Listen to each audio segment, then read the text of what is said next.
What's up, guys? Disclosure Artist here. I'm just going to tell you two of the stories that my passengers have told me most recently. One was an elderly lady I picked up. She was suffering many medical complications and was expecting to die in the near future from a heart-related issue. And I gave her all the information I possibly could to try to save her life.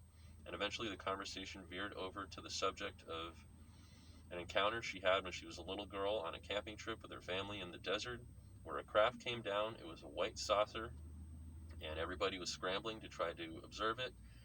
And the remarkable thing about this particular craft was that it had visible, protruding tripod of landing gear, visible while it was in operation. Usually, I've heard of craft being on the ground stationary with such apparati, but in this case, they could see 3 legs sticking out of it while it was flying.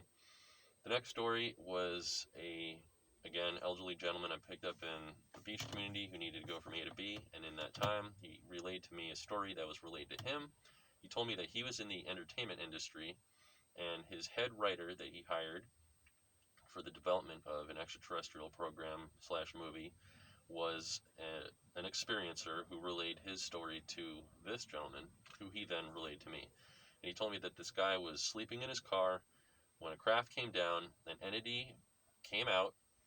I didn't have enough time to get him to go into detail about the description of the entity, but he said that it literally reached in through his car window into his chest, literally sticking its arm into his body.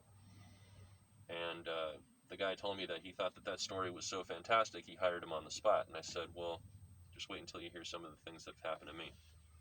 All right, that's all for now, guys.